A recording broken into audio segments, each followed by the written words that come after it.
कुछ राजनीतिक दलों के बारे में आपने सुना होगा कि यह अंदर की बात है और फला संगठन भाजपा के साथ है, लेकिन मौजूदा राजनीति में उत्तर प्रदेश के अंदर बहुजन समाज पार्टी की मुखिया मायावती का भाजपा के साथ खुला समर्थन है और निकट भविष्य में बसपा सुप्रीमो मायावती भारत की राष्ट्रपति और उसके बदले में भाजपा को सत्ता और इनका जो एक भतीजा है जो सबसे प्रिय है बसपा सुप्रीमो मायावती को आकाश या भाई, उनमें से एक को उत्तर प्रदेश का डिप्टी सीएम बनाने की करीब बात हो चुकी है। ऐसी चर्चा उत्तर प्रदेश के अंदर ज़ोरों पर है। साथियों, आधुनिक भारत के निर्माता और भारतीय संविधान के शिल्पकार,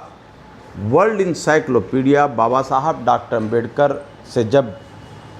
उस वक्त उनके शिष्यों ने पूछा कि बाबा साहब, आपका अपने समाज के लिए अंतिम संदेश क्या है, तब बाबा साहब डॉक्टर अम्बेडकर ने कहा कि अपने समाज के लिए मेरा यही अंतिम संदेश है कि जिस कारवां को मैं अथक प्रयासों से संघर्ष करके नेहरू गांधी के घोर विरोध के बाद मनुवाद से टक्कर लेकर और घोर यातना और प्रताड़ना झेलने के बाद इस मुकाम तक लाया हूँ, इस मंजिल तक लाया हूँ, मेरे समाज के लोग संघर्ष करके इस कारवां को आगे बढ़ाएं। अगर मेरे समाज के लोग इस कारवां को आगे भी नहीं बढ़ा सकते तो कम से कम इस कारवां को पीछे ना हटने दें और इस कारवां को यहीं पर रोक कर बैठ जाए। साथियों, अगर आज हम मौजूदा दौर में देखें कि 2500 साल पुरानी गुलामी की बेड़ियों को तोड़कर बाबा साहब डॉक्टर अम्बेडकर ने जो सत्ता और व्यवस्था में हमें हिस्सेदारी दी थी, उस हिस्सेदारी के बलबूते पर, उस व्यवस्था के बलबूते पर देश के अंदर बहुत नेता पैदा हुए, चाहे वो डॉक्टर उदित राज हों, चाहे आपके रामनाथ कोविंद जी हों, पासवान जी रहे हों, या रामदास अठावले और उत्तर प्रदेश में एक भारी भरकम वजूद रखने वाली बसपा सुप्रीमो मायावती रही हों। ये सब के सब इन जैसे और लोग वो सारे आरक्षण और बाबा साहब द्वारा दी गई व्यवस्था के तहत ही इस लायक बने कि वो सत्ता और व्यवस्था का हिस्सा बनकर देश में मलाई चाट सकें। लेकिन पिछले एक समय से आप देख रहे होंगे कि इतने भारी भरकम नेता होने के बावजूद भी बहुजन समाज पार्टी लगातार भारतीय जनता पार्टी से डरी हुई है और ये जो कारवां बाबा साहब डॉक्टर भीमराव अंबेडकर यहाँ तक लाए थे, ये कारवां आगे बढ़ने के बजाय पीछे जा रहा है। बहुजन नायक मान्यवर साहब कांशीराम ने जो विज़न और जो मिशन बहुजनों के सामने देकर बसपा की मौजूदा सुप्रीमो मायावती को राजनीतिक तौर पर पैदा किया था, उनके जाने के बाद लगातार बहुजनों का कारवां पीछे जा रहा है और बसपा सुप्रीमो समय समय पर इस तरह के काम करती रहती है, इस तरह के वक्तव्य जारी करती रहती हैं कि जिससे बहुजनों में दरार पड़ती है। और बसपा सुप्रीमो मायावती अपना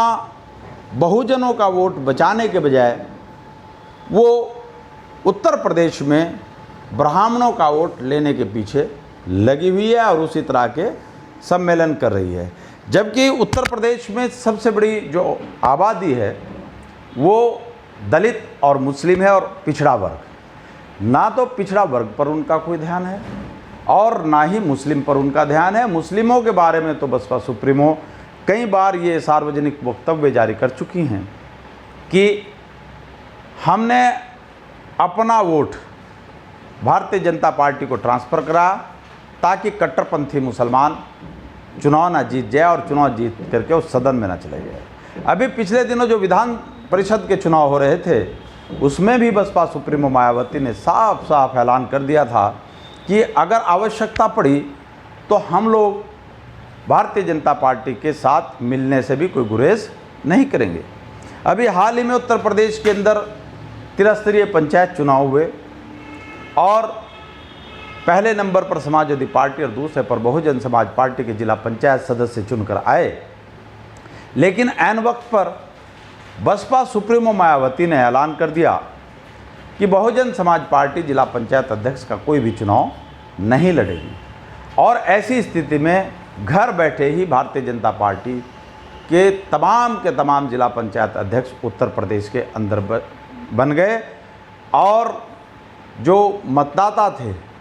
जिन्होंने भाजपा के विरोध में, जिन्होंने मनुवाद के विरोध में बहुजन के नाम पर बसपा को समर्थन देकर बसपा के जिला पंचायत सदस्यों को चुना था, वो सारे मतदाता और सारे जिला पंचायत सदस्य ठगे के ठगे रह गए। ऐसी स्थिति में अब उत्तर प्रदेश के अंदर एक अजीबोगरीब ऊहापोह की स्थिति है, जहां तमाम राजनीतिक दल अपनी अपनी सियासी गोटियां फिट करने में लगे हैं। वहीं बहुजन बुद्धिजीवियों का कहना है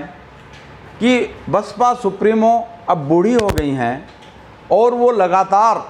डरी हुई हैं और डर कर के सारे निर्णय ले रही हैं और उन निर्णयों के तहत जिनके विरोध में बाबा साहब ने संघर्ष करके बहुजनों को सत्ता और व्यवस्था का हिस्सा बनाया था, जिनके उत्पीड़न और जुल्म ज्यादती के खिलाफ मान्यवर साहब काशीराम ने संघर्ष करके बहुजनों को सम्मान और स्वाभिमान का जीवन देते हुए उस विज़न को जो बाबा साहब ने दिया था उसको मिशन में बदल कर पूरा किया और भारत के बहुजनों को हुक्मरान बनाने की दिशा में काम किया। उनकी तरफ बसपा सुप्रीमो का कोई ध्यान नहीं है और बसपा सुप्रीमो डरी हुई हैं और किसी भी जुल्म और उत्पीड़न के खिलाफ वो ना तो सड़क पर और ना ही संसद में कोई ठोस विरोध करती हैं। ऐसी परिस्थितियों में अब जो बहुजनों में चर्चा है, जो उत्तर प्रदेश के राजनीतिक गलियारों में चर्चा है, जो उत्तर प्रदेश की सियासी फिज़ा में लगातार इस तरह की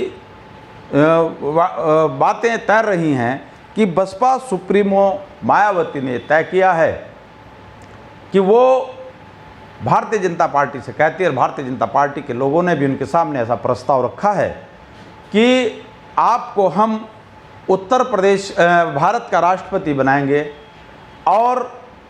आपका जो भतीजा है उसको आगामी 2022 जो विधानसभा चुनाव होगा उसमें हम उपराष्ट्रपति बना देंगे। आप ऐसे काम करती रहो या इस तरीके की राजनीति करते रहो कि हम सत्ता से बेदखल ना हों और हम सत्ता को रिपीट कर दें, यानी भारतीय जनता पार्टी सत्ता को रिपीट कर दे। क्योंकि भारतीय जनता पार्टी को पता है कि समाजवादी पार्टी या कांग्रेस अंदर से कितना भी भारतीय जनता पार्टी के साथ सांठगांठ हो, लेकिन ज़ाहिरा तौर पर समाजवादी पार्टी या कांग्रेस पार्टी, कांग्रेस का तो अस्तित्व खत्म हो गया, ये किसी भी कीमत पर भारतीय जनता पार्टी का समर्थन नहीं कर सकते। हाँ, बहुजन समाज पार्टी का इतिहास रहा है कि वो समय समय पर जहाँ जहाँ ज़रूरत पड़ी बसपा सुप्रीमो मायावती ने भाजपा के साथ गठबंधन किया और गठबंधन करके उनकी सरकार बनवाई या अपनी सरकार बनवाई, लेकिन वो सत्ता का हिस्सा बनी रही। आज बहुजनों में बहुत बड़ी चिंता है कि भविष्य हमारा क्या होगा, हमारी नस्लों का क्या होगा। क्योंकि बाबा साहब ने कहा था कि जिस समाज में 10 एडवोकेट, 20 डॉक्टर और 30 इंजीनियर मौजूद हों, उस समाज की तरफ बड़े से बड़ा जालिम हुक्मरान बदनीयती से आंख उठाकर नहीं देख सकता। अब आप खुद अंदाज़ा लगा सकते हैं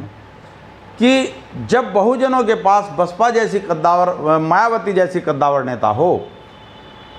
तो वो कारवां लगातार पीछे की तरफ क्यों जा रहा है और दलित बेटियों के साथ बलात्कार क्यों हो रहे हैं, दलित अफसरों को अपमानित क्यों किया जा रहा है, दलितों को मंदिर में घुसने से क्यों रोका जा रहा है, उनको घोड़े पर चढ़ने से क्यों रोका जा रहा है, उनकी मूछें क्यों काटी जा रही हैं। ये सिर्फ इसलिए है कि बाबा साहब डॉक्टर अंबेडकर द्वारा दी गई व्यवस्था के बल पर जो राजनेता हमारे ऊपर राज कर रहे हैं वो नेता भ्रष्ट हैं, उन नेताओं की नीयत में खोट है। यही वो कारण है कि हम आज भी लगातार जुल्म ज्यादती की चक्की में पिस रहे हैं। साथियों, आपने मेरी बात को ध्यानपूर्वक सुना, उसके लिए आपका बहुत बहुत धन्यवाद। और साथ ही मैं एडवोकेट इंतखाब आज़ाद आप लोगों से निवेदन करूंगा, दरखास्त करूंगा कि आप अपने मोबाइल में यूट्यूब पर जाकर तहलका एक्सप्रेस चैनल को सब्सक्राइब करते हुए वीडियो को शेयर करें, कमेंट्स दें और लाइक करें, ताकि लोगों तक आपकी बात पहुंच सके और भारत के बहुजन एक ऐसा राजनीतिक प्लेटफार्म तैयार करके मैदान में आ जाएं, जिससे जो विज़न और जो मिशन बाबा साहब डॉक्टर अंबेडकर और बहुजन नायक मान्यवर साहब काशीराम ने हमें दिया था, उस पर चलकर हम बहुजनों को सम्मान और स्वाभिमान का जीवन देते हुए सत्ता के साथ साथ व्यवस्था का हिस्सा भी बना सके। जय संविधान, जय मूल निवासी।